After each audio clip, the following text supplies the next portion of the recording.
بسم اللہ الرحمن الرحیم۔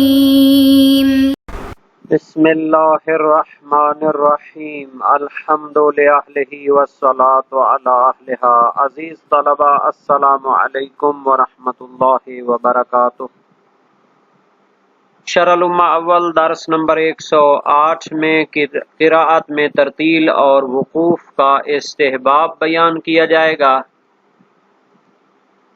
نماز کی قراءت کے مستحبات پر گفتگو ہونے والی ہے۔ ترتیل کا استحباب اور ترتیل کا لغوی اور اصطلاحی معنی اور مفہوم بھی ذکر کریں گے۔ متعلقہ شخصیات اور اصطلاحات کا بھی ذکر ہوگا اور وقوف کا استحباب اور اس کی اقسام بھی بیان کی جائیں گی۔ سب سے پہلے عبارت کو دیکھتے ہیں۔ فرمایا ثم الترتیل للقراءۃ وهو لغۃ الترسل فيها والتبیین بغیر بغی، وشرعا قال في الذکر هو حفظ الوقوف واداء الحروف، وهو المروی عن ابن عباس وقریب منه عن علی علیہ السلام الا انه قال وبیان الحروف بدل ادائها۔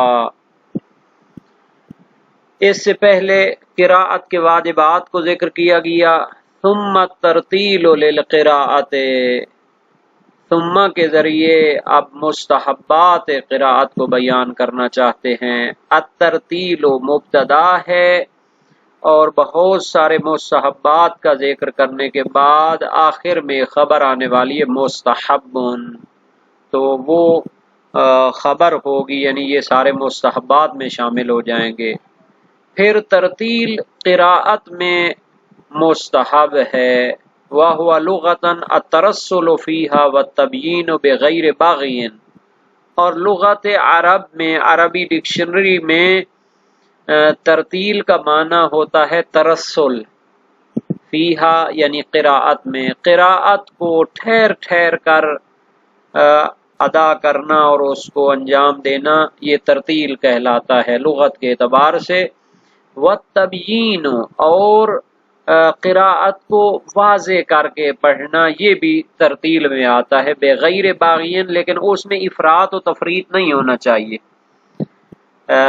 یعنی ایک جیسے معتدل قسم کی قراءت ہوتی ہے، واضح کر کے پڑھنے کا جو انداز ہوتا ہے اور ٹھہر ٹھہر کے پڑھنے کا جو انداز ہوتا ہے، اس کو ترتیل کہتے ہیں۔ وَشَرْعًا قَالَ فِي الذِّكْرِ هُوَ حِفْظُ الْوُقُوفِ وَأَدَاءُ الْحُرُوفِ، شرعی لحاظ سے اور اصطلاحی لحاظ سے ترتیل کی تعریف کیا ہے۔ فرمایا ذکر شیعہ میں شہید اول نے ترتیل کی یہ تعریف کی ہے، هو حفظ الوقوف واداء الحروف، یعنی قراءت کرتے ہوئے جہاں پر وقف کرنا ہوتا ہے، جہاں پر ٹھہرنا ہوتا ہے، اس کا خیال کیا جائے، اس کی حفاظت کی جائے۔ جہاں پر معنی اور لفظ دونوں مکمل ہو جائیں تو وہاں پر وقف کرنا وقف تام ہوتا ہے، اس کا لحاظ کرنا چاہیے۔ کبھی معنی مکمل ہو جاتا ہے اور لفظ بعد سے کنیکٹڈ ہوتا ہے، اور کبھی لفظ مکمل ہو جاتا ہے اور معنی ما بعد سے کنیکٹڈ ہوتا ہے۔ تو بہرحال جہاں پر وقف کرنا ہو، یا تو لفظ و معنی دونوں مکمل ہو چکے ہوں، یا لفظ مکمل ہو چکا ہو اور معنی بھی رہتا ہو، یا معنی مکمل ہو چکا ہو اور لفظ ما بعد کے ساتھ مربوط ہو، تو پھر اس کو بے ترتیب وقف تام یا وقف کافی اور وقف حسن کہتے ہیں، تو ان کا لحاظ کرنا چاہیے۔ وَأَدَاءُ الْحُرُوفِ، اور حروف کی ادائیگی کو بھی ٹھیک طریقے سے ہونا چاہیے، یعنی ان کے مخارج کا لحاظ کیا جائے، ان کی صفات لازمہ کا لحاظ کیا جائے۔ یہ ساری چیزیں علم تجوید اور علم قراءت میں بیان کی جاتی ہیں۔ قدیم ایام سے بڑے بڑے قاری جو ہے نا جی مشہور ہیں، قرائے سبعہ، قرائے عشرہ، قرائے اربعۃ عشر، یا پھر ہمارے مذہب امامیہ میں ابان بن تغلب، زرارہ اور بہت ہی جلیل القدر قسم کے قاری بھی گزرے ہیں۔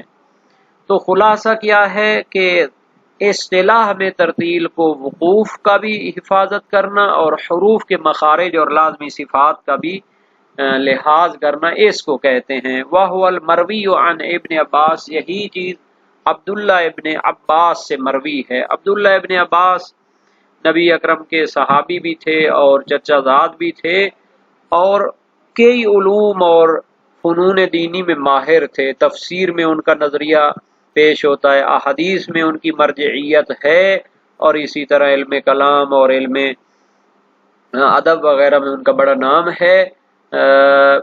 بلکہ مختلف جنگوں میں امام علی علیہ السلام اپنے مخالفین کے ساتھ بحث و مباحثہ کے لیے بھی ان کو بھیجا کرتے تھے، اتمام حجت کے لیے بھیجا کرتے تھے۔ تو ابن عباس کو ترجمان القرآن کے عنوان سے علامہ علی نقی نقن صاحب کی کتاب مشہور ہے اس کی شخصیت کے بارے میں، اور باقی بہت سے علماء نے اس کے دفاع میں اور اس کی شخصیت کے بارے میں کتابیں لکھی ہیں۔ اور اس کا ایک اور لقب ہے حبر و امہ، یعنی امت کے پڑھے لکھے شخص تھے۔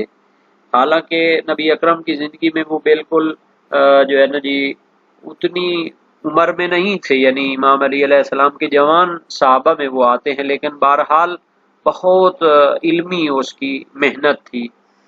وقریب منہ عن علی علیہ السلام، اور اسی طرح کی تعریف امام علی علیہ السلام سے بھی منقول ہے۔ اب امام علی علیہ السلام کے فضائل اور ان کے مناقب پر تمام مسلمانوں نے بڑی بڑی کتابیں لکھی ہیں۔ ایک کتاب ابھی آئی ہے موسوعۃ الامامہ من نصوص اہل سنہ، تو صحاح ستہ وغیرہ سے جو فضائل اہل بیت لیے گئے ہیں اور امام علی علیہ السلام تک ابھی مکمل ہوئی ہے، 20 جلدوں میں فضائل امام علی علیہ السلام ہیں۔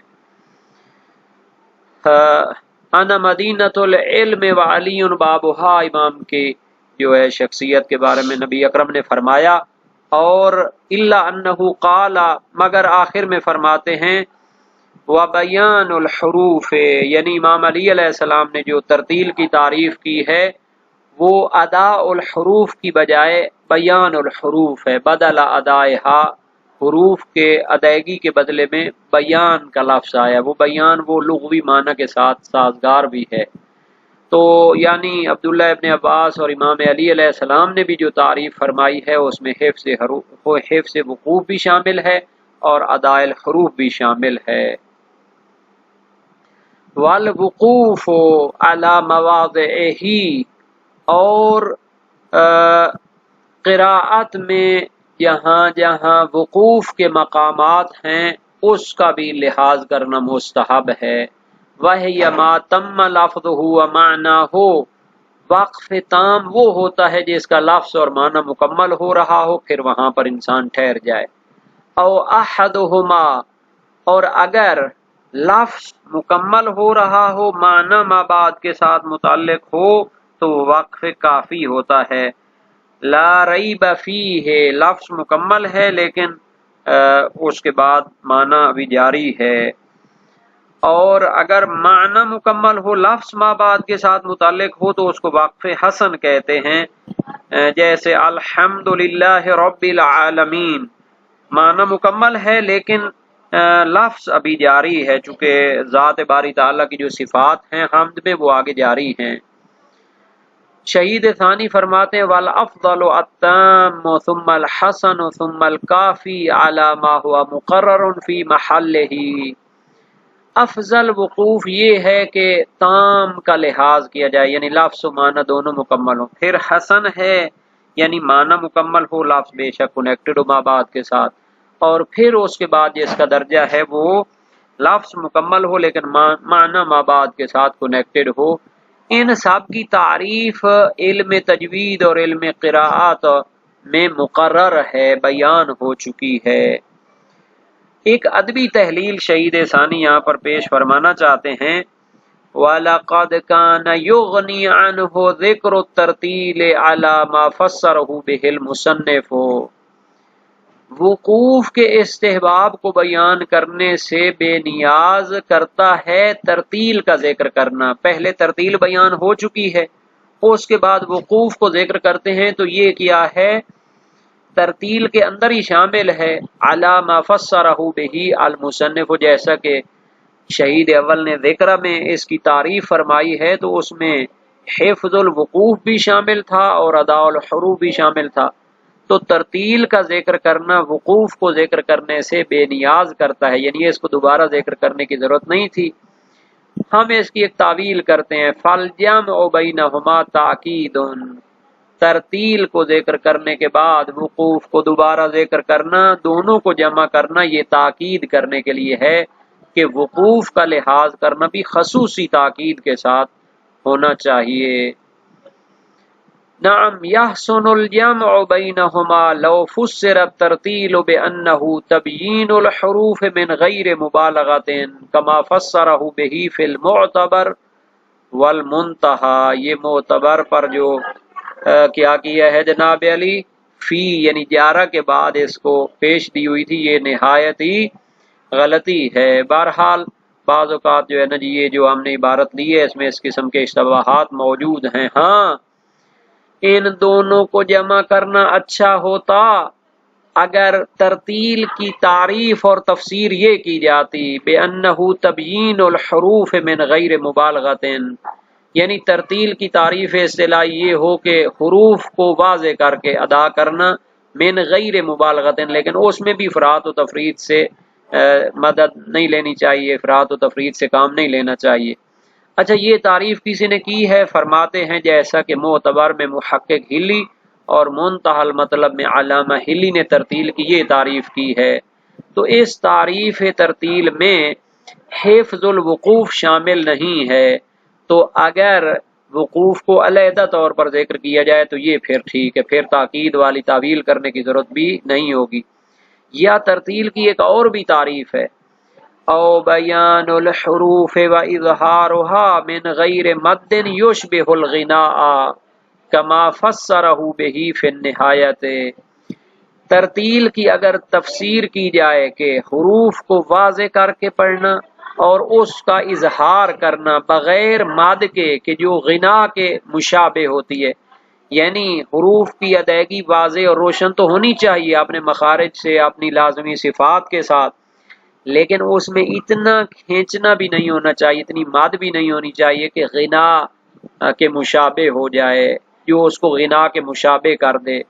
غنا میں کیا ہوتا ہے، لفظ وہی رہتے ہیں لیکن اس کو اس طرح کھینچ کھینچ کے پڑھتے ہیں اور گلے میں گھماتے ہیں اور جناب علی اس میں آواز کو باریک اور موٹا کرتے ہیں کہ لوگوں پر وہ جو ہے نا جی ایک کیفیت طاری ہو جاتی ہے جنون کی، یا مثلا ان پر ایک آپے سے بہر ہو جاتے ہیں۔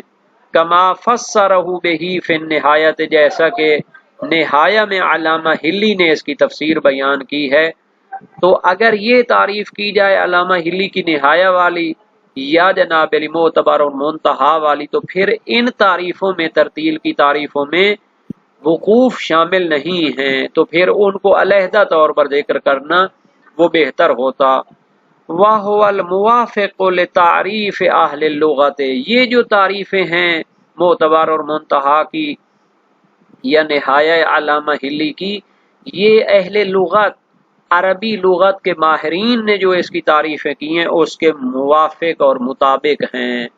اچھا یہاں پر کئی نکات کو اب ہم بیان کریں گے۔ سب سے پہلے تو یہ ہے کہ ترتیل کا جو استحباب ہے اس پر تمام علماء کا اتفاق ہے، اور اس کی دلیل قرآن کی آیت ہے، سورہ مزمل آیت نمبر 4، وَرَتِّلِ الْقُرْآنَ تَرْتِیلًا، قرآن کو ٹھہر ٹھہر کر پڑھو۔ مرسلہ ابن ابی امیر ہے امام صادق علیہ السلام سے فرمائے، يَنبَغِي لِلْعَبْدِ اِذَا صَلَّى أَن يُرَتِّلَ فِي قِرَاءَتِهِ فَإِذَا مَرَّ بِآيَةٍ فِيهَا ذِكْرُ الْجَنَّةِ وَذِكْرُ النَّارِ سأل اللہ الجنت وتعوذ باللہ من النار، یہ وسائل الشیعہ باب 18 میں حدیث موجود ہے۔ عبد انسان کے لیے سزاوار ہے کہ جب نماز پڑھے تو اس کی قرات میں ترتیل کا لحاظ کرے، یعنی واضح کر کے لفظوں کو پڑھے۔ جب کسی آیت سے گزرے جس میں جنت اور جہنم کا ذکر ہے تو جنت کا اللہ سے سوال کرے اور جہنم سے پناہ مانگے۔ اور دوسری روایت ہے مرسلہ علی بن ابی حمزہ بطینی، راوی تو ضعیف ہے، امام صادق علیہ السلام سے منقول ہے، ان القرآن لا یقرأ حضرمتا